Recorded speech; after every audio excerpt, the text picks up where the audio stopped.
In the days leading up to his death, Anthony Bourdain was reportedly in a very dark place. His friends and family were deeply concerned for him as his mood was about as low as it could get. Sadly, on June 8, 2018, Bourdain committed suicide while filming Parts Unknown on location in France. In the wake of his death, Bourdain's loved ones, companions, and fans have tried their best to piece together what Anthony's final days were really like. Join Facts First as we discuss how Anthony Bourdain complained about fame in his final days. Culinary training and early success.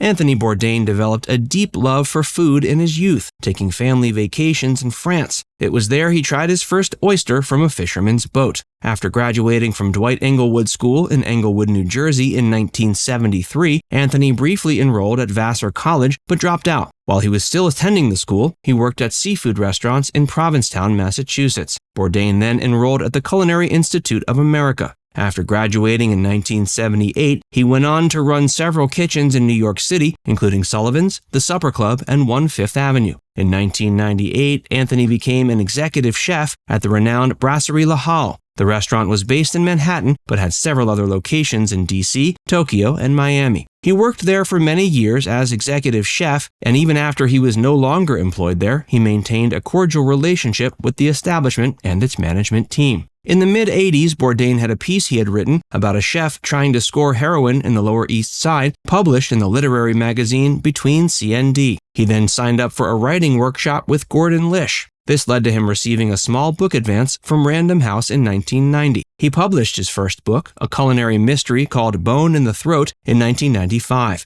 To promote the book, Bourdain paid for his own book tour but failed to find success. His second mystery book, Gone Bamboo, likewise failed to sell well. Undeterred, Bourdain went on to publish several other books, including the critically acclaimed and best-selling Kitchen Confidential, Adventures in the Culinary Underbelly. He went on to pen Medium Raw, A Bloody Valentine to the World of Food, and The People Who Can Cook, The Nasty Bits, and Typhoid Mary, an urban historical. As he continued publishing books, Bourdain became more and more well-known throughout the literary and culinary community. His writing sales numbers likewise continued to increase as he gained more and more recognition. In 2012, Bourdain landed his first TV series hosting gig with his first show, A Cook's Tour. The show ran for 35 episodes on the Food Network through 2003. He followed that up with his second show, No Reservations, which premiered on the Travel Channel in 2005 and ran until 2012. It proved to be one of the most popular TV series of his career. From 2011 to 2013, Bourdain hosted The Layover, which also aired on the Travel Channel. Each episode of the series featured an exploration of a city that can be undertaken within a 24 to 48-hour layover period. Bourdain's final television series, Parts Unknown, premiered on CNN in 2012 and aired until his death in 2018. It was during this time that Bourdain expressed frustration with the Travel Channel's treatment of him in the previous years. He felt as if the network had used his voice and image to make it seem as if he was endorsing a vehicle brand. He never wanted to be seen as a gimmicky salesman, and he deeply resented the fact that those who were pulling the strings behind the scenes didn't seem to care about his opinion on the subject. Parts Unknown ended up being very successful. The program focused on various cultures, cuisines, and politics from around the world. President Obama even made an appearance on the program in 2016 in an episode about Vietnam.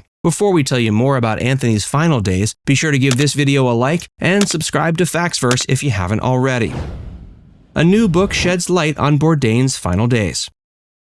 Veteran journalist Charles Learson is gearing up to release his latest book, Down and Out in Paradise: The Life of Anthony Bourdain. The biography is slated to hit bookshelves and online ebook retailers on October 11, 2022. The book includes alleged texts Bourdain sent in his final days alive, shedding a ton of light on what his mental state was like in the time leading up to his death. Those texts reveal that Bourdain was in anguish over the state of his career, his estranged marriage, and his failing romantic relationship with actor Asia Argento. Selections of the upcoming book were recently published in the New York Times. In one text directed towards his estranged wife, Ottavia Busia Bourdain, Anthony wrote that he hated his fans, hated being famous, and hated his job. He went on to tell Ottavia, from whom he separated in 2016, that he felt lonely and like he was living in constant uncertainty. Although the New York Times article doesn't specifically say that Ottavia provided the texts, given the fact that she controls his state now, that would mean she would also have control over what happens with his text messages. messages. Perhaps the biggest clue that sheds some light on what Bourdain's troubled mental state was like at the time that he took his life at the French hotel are his exchanges with Asia Argento. Learson's book details the couple's tumultuous relationship. Both sides apparently expressed a great deal of discomfort over the fact that social media photos depicted each other with another partner. The photos in question showed Bourdain spending time with his estranged wife and daughter, while Argento was pictured with a French reporter in the lobby of Hotel de Russie in Rome. After seeing the picture of Argento with that French reporter, he texted her he was okay, wasn't spiteful, and didn't feel jealous that she was with another man. He went on to say he had no ownership over her and she was free to do what she pleased. That being said, he later lamented that she was careless and reckless with his heart and life. The Times excerpts went on to show that Bourdain felt hurt that Argento's tryst took place in a hotel they had previously enjoyed together. Argento responded to his heartfelt expressions by saying that she couldn't take this and she could no longer remain in the relationship due to his possessiveness. In his final exchange of texts with Argento, Anthony asked the actor if there was anything he could do. Argento replied by telling the celebrity food writer to stop busting her balls.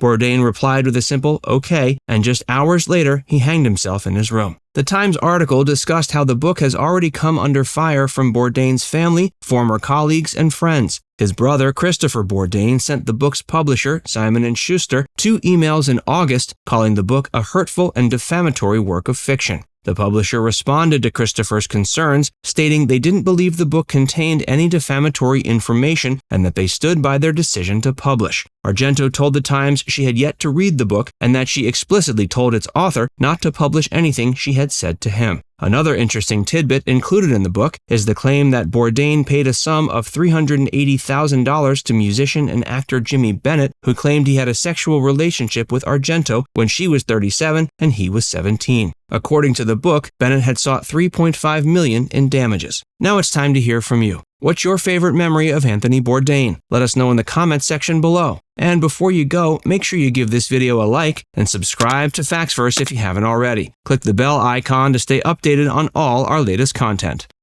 By the way, if you haven't joined FactsVerse as a member yet, be sure to look below this video and click the join button. By becoming a paid member of FactsVerse, you'll get access to exclusive video content that you won't find anywhere else.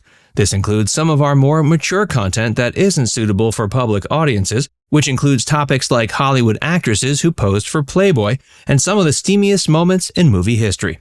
Plus, you can enjoy these videos completely ad-free.